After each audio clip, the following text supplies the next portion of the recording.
สบายดีสวัสดีเด้อพ่อแม่พี่น้อง FC เดี๋ยวแพงเบิร์ดทุกคู่ทุกคนเนาะเบิร์ดสมองสบอดจังเลยพอดช่อง YouTube บาลาพาเพิ่นคือเก่าเด้อมื้อนี้ก็อยู่เพื่อนน้องแต่คือเก่าหั่นแหละเนาะ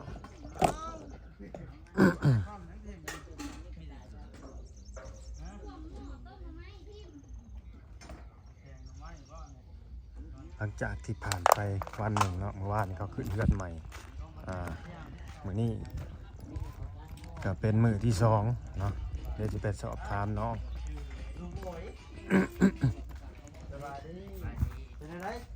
ปิดในเด้อเสียงเพลงเห็นในใดนี่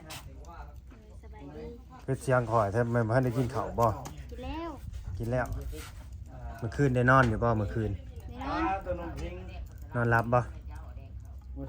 มันลม บ่ฮ้อนบ่นอนอยู่นอกเลยอยู่ใน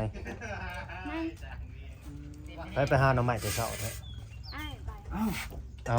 เอาเนาะนี่ เอาบ่าวบอสด้วยนี่เอาสบายดีเออ ดีสบายดี เอาสบายดี ลุกเลย น้ำต้มน้ำ ไปเหี่ยวเหี่ยอยู่หั่นน่ะนอนเหี่ยวเหี่ยบ่เมื่อคืน เบาโอ้ยเฮ้ยนอนแน่นอน โอ้ กินได้ข้าวน่ะ สองคนนี่ถือกันดีได้ลุงกับมันน้องเคยนี่เป็นกูฮู้เป็นกูฮู้ก็ได้เอาสบายดีน้องบอย ไข่กบ ไปหากบแต่เช้าแท้ ยันนมโอย บ่แม่นหม้อนี่บ่เป็นหยังกบกระทิ่งบ่กบมาใช้สมากินหรือว่าลุงบ่ไป เช็ดเพื่อนไปดิ รู้จักตากบตาเขียดอยู่บ่ เดือนต้นแล้ว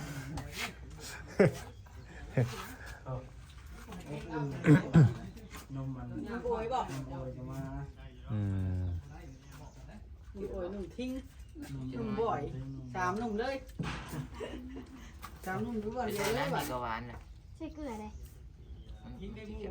ใส่ลูก ตามแป้งครับ มาเผาเบิ่งดูครับเราไปหน่อยนมบ่อย เ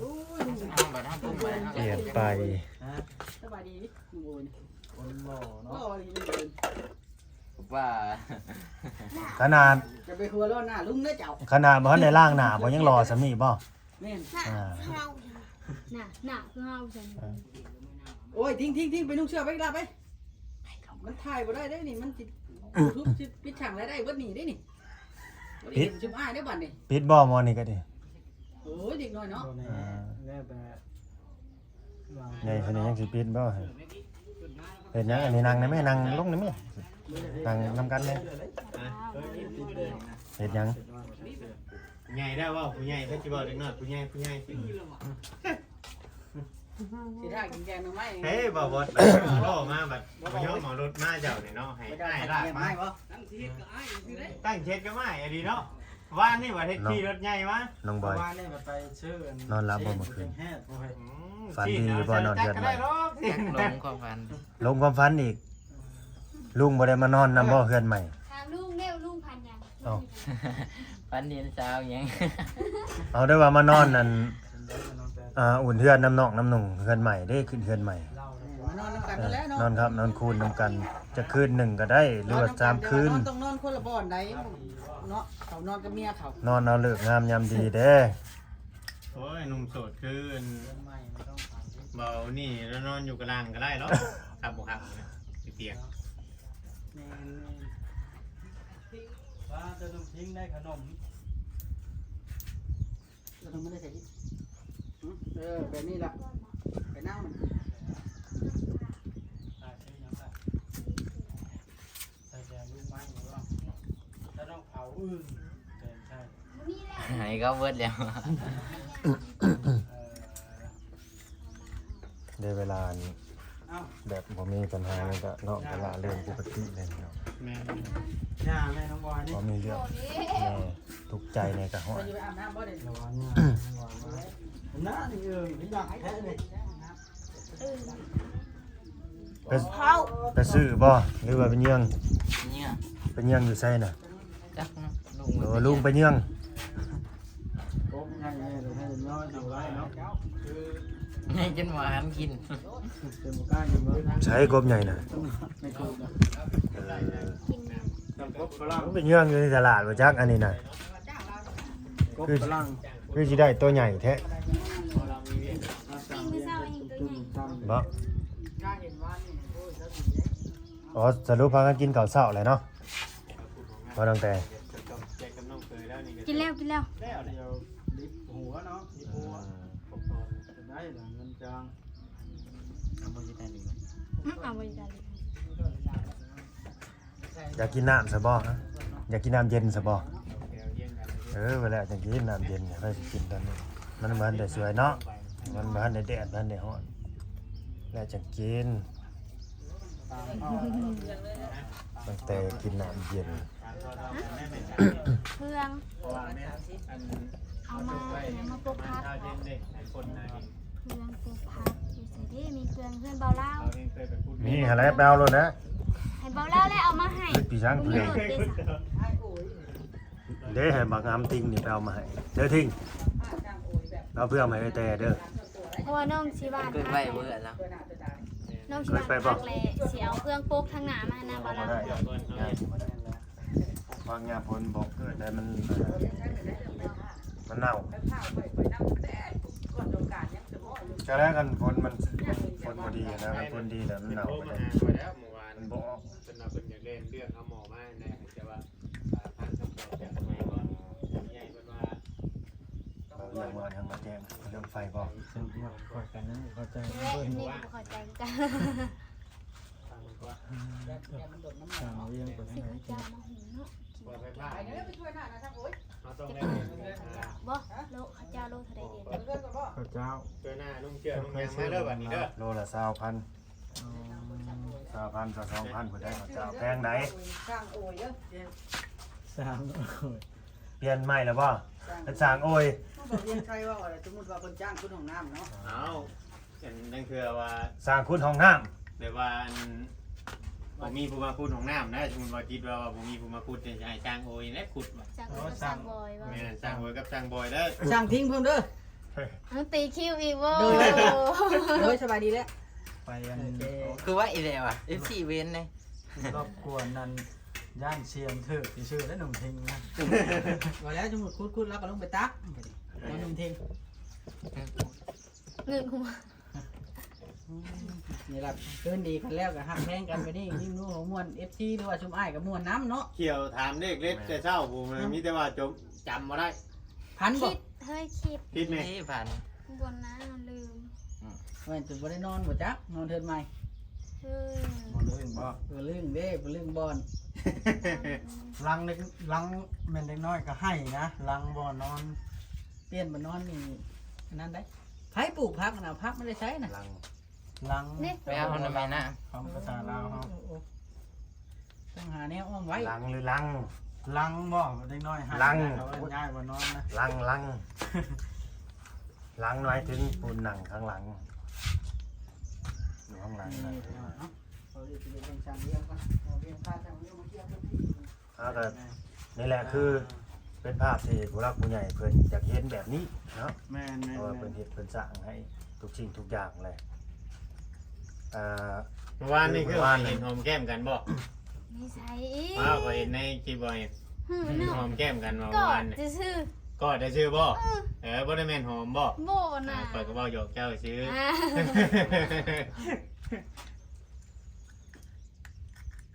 ไล่กอดเอาไล่คุกคือกบนี่ อ๋อน้องเต๋ไล่คุกเอา เข้าไปก็ทำกบ โย ไล่ทันอยู่บ่ล่ะ บ่ท่านกระจองแข้งจ้องขาเอา แม่นบ่ทิงตัวก็เห็นบ่ อือ ขาดไปดอกมานี่แกมัน อือ เลือดจิ๋ว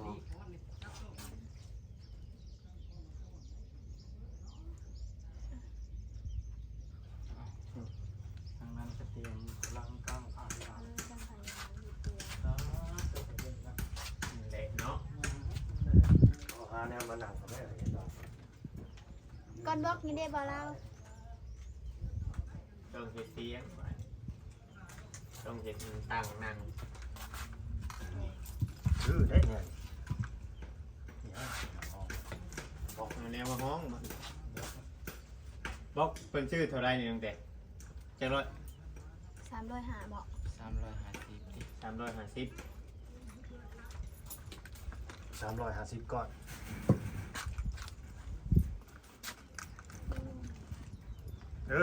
คือแน่แบบ มาก็เรื่อยบ่ แม่ยืนอยู่ปวดขาเด้อไปถ่ายคลิป จบคือบุลงมาท้าย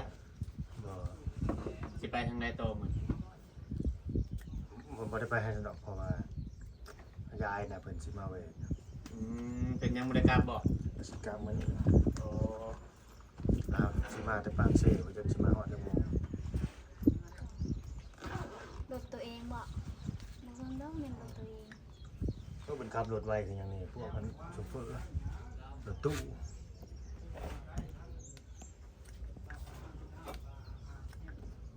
คือกันได้สองคนนี่เบิ่งจังไดจังหนึ่งกันนี่น้องบอยกับน้องแต่หั่นนะ เลยคือกันเนาะ หมอนี่สิมาเป็นลูกบ่ มาซิงใช่ไหม ทิ้ง เป็นลูก มาเป็นลูกบ่ลูกไอ้แต่กับไอ้บอยบ่อ้าวฮู้เรื่องเบิดหมอนี่นะ ได้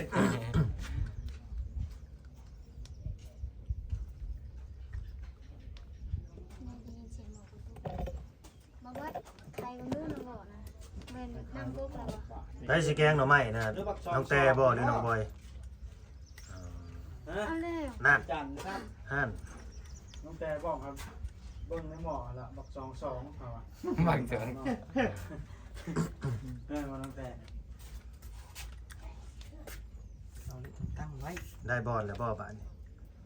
คือพอแล้ว อ่า ดี สองไอ้น้องคือเพิ่นนี่ได้บอลแล้ว วางได้บ่ ไปวันมาไปวันมาสิมาจบอยู่ดีได้บาทนี่ อ้าวเสียงให้อยู่รถนะโอ้นางเอกบ่าวเรา แม่น เราคุยโทรศัพท์ว่าน างเอก เอกลงมาก่อน ดูได้มากนะว่าวันนี้ เป็นที่ บ่ไปโรงเรียนแล้วไปส่งโรงเรียนแล้วมื้อสอง บ่อยากเมื่อ ไปนอนเฮือนใหม่ครั้งแรกบ่พัน ตอนแรกสิพันเอาเลย จังแล้วสิพันคืนที่สองบ่หรือจังใดคือแล้วบ่ฟันหรือบางทีอันอาจจะบ่มีดวงทางนั้น เนาะ จำนี่ก็จะว่าโชคก้อนใหญ่เลยเด้ฟันเอาไปช้างอีกบาทนี่ หรืออยากได้ก้อนใหญ่กว่านี้อีกบ่800 ล้านแน่นี่บ่บ่ได้ได้เนาะวาสนาคนเฮา เอาไปเห็นนานพักไม่กระเทกแล้ว ได้ปล่อย800 ล้านเป็นเจแต่ทันทีเลยเนาะ บอบอยนะ เจแต่เลยนะ แฟนบอยเฮ็ดบ้าน จานบอยกันโทษน้ำเราบ่โทษจังหน่อยแล้วว่าเอาเรามาวันนี้ไม่กินอิ่มร้อยน้ำลายได้สิว่าเนี่ย บ่จอยนะ อ่า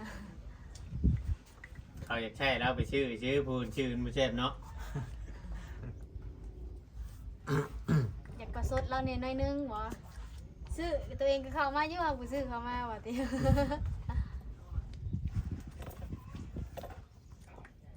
เฮ็ดกับเขาวกับน้ำได้อันน้องเคยเฮ็ดไปถ่าลุงกินตอนเช้า ไปนอนลาวถ้าเขาอย่างเขาไปนอนนี่เนาะ มัน คือนัวซะแนวมันบ่ แม่น จนเป็นมันแนวมัน ไปกินลายคือว่าบุดีฉาไป มันชื่อกันดิ มันชื่อกะ แค่เฮาว่าเป็นไร คัน เฮา ว่ามันนี่เป็นยังจังห้ามกัน จักเสือในได้กินมาแต่พ่อแต่แม่เนาะ กิน เกิด เต็ม มา เลย ก็ ตัว กิน ใหญ่ มาโลด เนาะ ฮะเพราะว่าบ่ดี มันบ่ดี กินหลายก็บ่ดีเพราะว่า อันนี้เนี่ยน้ำตอกไหมอันนี้เธอบ่ทิ้งอย่างอันนี้แล้วมาตำนึงล้มวัดถ้วยกระจายได้เนี่ย โอ้ยเรียนตาม อย่าคุยที่แหล่มันสิฮักอ่ะ มันบ่มีใหม่ มานี่แล้ว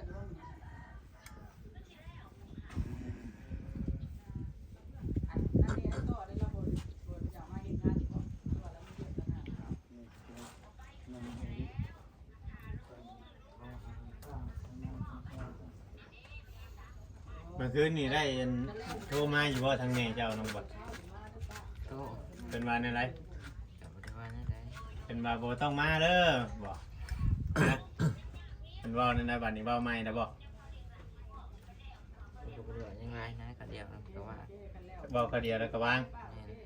เจ้าก็ว่าบ่เจ้าก็ว่าบ่อยากมาแล้วบ่ บ่เจ้าบ่ต้องเว้านะเว้าคำเดียวอย่าว่า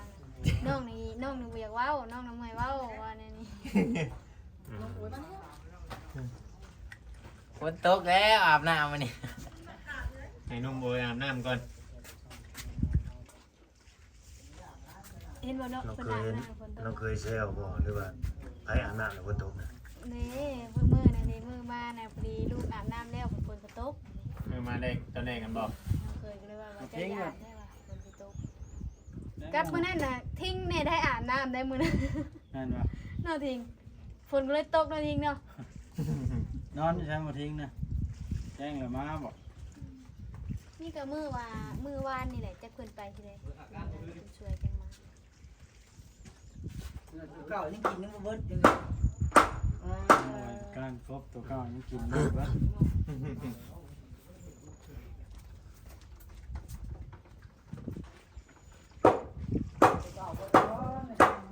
เฮ้ยไปจะเตียงดิอันน้อยโพดเฮ็ดตัวใหม่เลยเป็นห่างไว้แล้วล่างถ้วยทั้งหลังของเน่าอันนั้นน่ะนี่จะว่ามันตัวใหม่เลย ถามหน่อยถามน้องเพิ่นนะ ถามบ่ ถามแล้ว ให้ถามบ่เอาให้ได้สิถามไปได้บาดนี่ เริ่มเลยเร็วกันเราเริ่มเลยเร็วกัน เริ่มไปได้บาดฟังเด้อสิถามไอ้พวกน้องสองคนนี่เนาะกันว่าถือต้องปองดองหักแพงกันนี่ก็สิมีผู้หลักผู้ใหญ่เพิ่นได้ดูเมตตาได้บางทีเฮาอยู่นี่บ่ได้มีหยังเนาะแบบว่ารถล่างยานพาหนะอิหยังเฮาก็บ่มีนะสิไปใส่มาใส่มันก็ยากแม่นบ่ต้องมีเพื่อเพิ่นเห็นเพิ่นสงสารก็ออกรถออกหยังให้นะบ่ได้ไปเฮ็ดงานมันยามให้ยามหน้านะไปได้รับจ้างเขาบ่ได้เงินได้คำมาใช้จ่ายในชีวิตประจำวันนั่นแหละสิบ่ดีบ่คันเฮาถูกต้องกันได้คันว่าไป3มื้อดี4มื้อหายกันนี่ก็ห้อยยัดไปเบิดจุผู้หลักผู้ใหญ่นี่แตกหนี้เบิดผู้สิซอยเพิ่นก็ยกเลิกเบิดนั่นแหละเสียความตั้งใจเพิ่น ใส่น้ำไว้แล้ว แม่นบ่น้องเต้ น้ำยังสียังอยู่ สีแดงแล้ว ถ้าหันก้อนจะแบบนี้ ไม่ได้เลยยำเบิ่งมัน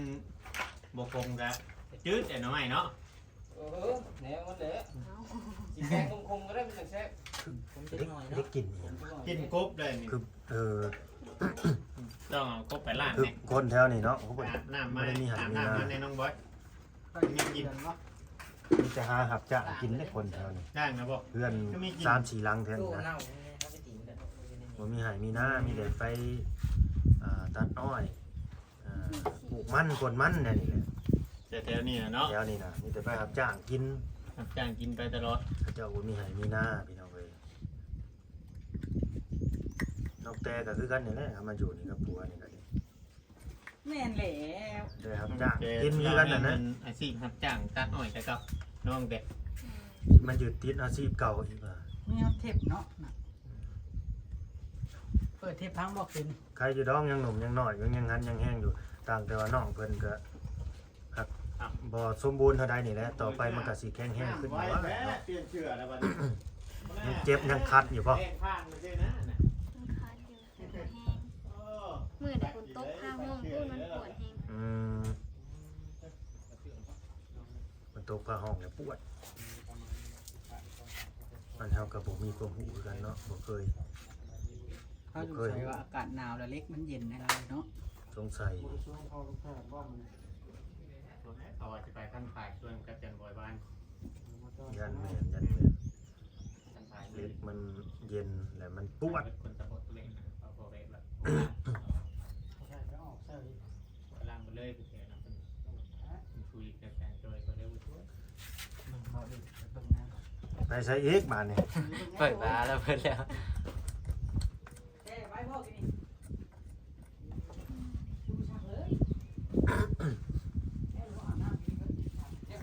เคียงหน่อ ไม้นี่สิกินเที่ยงบ่ 10 โมงเลยเลิกเก็บ อ๋อ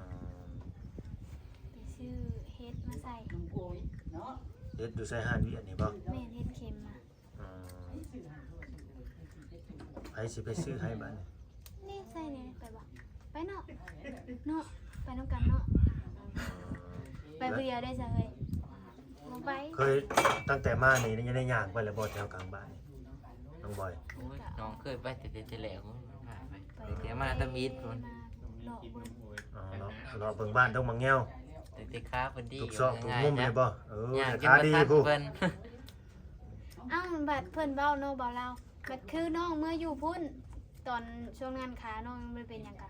คือว่าน้องก็ย่างเว้าไปไว้ยังบ่ทันเพิ่นบัดเพิ่นมาบ้านน้องบัดนี้น้องย่างช้าๆก็เพิ่นว่าย่างบ่ทัน อืม ซา บ้านนี้ ใส่ไปไว้ค่ะ บ้านนี้ได้น้องได้แล่นน้ำบ่แล้วได้ท่าเอาบ่แล้วเนาะ เท้ามันเลย น้องบอยได้ท่าเอาบ่แล้วน้องแต่กันบ้านน้องบอยน่ะใหญ่สำนี้อยู่บ่ดงมังแง้วบ่ นายน้อยไปเทื่อสองชั้นยังบ่แล้วเนาะ หลายหลังคา หลายหลังคา อยู่บ่ ร้อยปลายหอนบ่101บ่ได้ยินหยัง ปีบางอย่างก็คิดปีนี้ประมาณ100ป้าย100-2-3หลังคานี่แหละ คือว่าในนั้นคนมาอยู่บ่หรือว่าไง แบบคนมาแต่ไทยเริ่มร้ายแล้วเขาก็เฮ็ดเรือนอยู่ บ่ ว่า ซ้ำ ไงเอาเพื่อนไปเพื่อนมันเนาะ บ่ ครับ ซ้ำ แบบ น้องมั ที่ ง แห แง้ ละ วดอก เขาบ่ค่อยดอกอยู่ชิวในบ้านเขาออกมาเฮ็ดแถววิแถวไห้แถวหน้า อ๋อ อยู่ใกล้บ้านว่าซั่น ยกย้ายออกมาน้ำไห้น้ำหน้า แม่น คือแบบเพื่อนคนกับแบบมันกับบริติดกันมีกระทั่งเพื่อนผู้อู้ไปอู้เนาะเพื่อนติดกัน เดี๋ยวพี่น้องข่อยได้เรือนเรียงรังกันเลย น้าสาวนี่น้าสาวเลยเนาะ ลูกแม่เดียว น้าสาว แต่กันสิถามเยอะไปเรื่องเงินจะต้องไป มื้อนี้เอ้ยเทืองออกมาอยู่ได้มื้อนี้ตอนแรงๆนี่ บ่สิมาอยู่เลย แม่ ลู ลู ก ก เพิ่นมา เพิ่นมาเด้ เอาลูกเราไปไทยดอกวะอยู่ในเลือดบ่เดี๋ยวนี้ บ่เป็นหยัง เขามา เฮ้ เก็ ย บเครื่อง มีก็หาเตียงออกไปก็ไปหาอันนั้นใครก็นั่งอยู่นี่ครับผู้สาวนั่งให้เพิ่นไปหาเตียงออกไปนั่งอยู่นั้น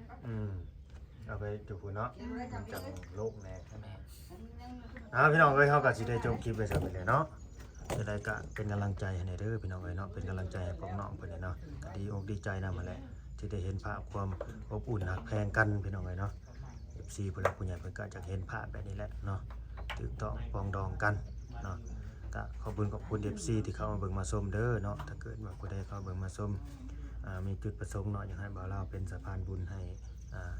ต่อยอดหรือว่าช่วยเหลือพวกน้องๆเฮาก็ยินดีที่จะเป็นสะพานบุญเด้อพี่น้องเด้อเนาะ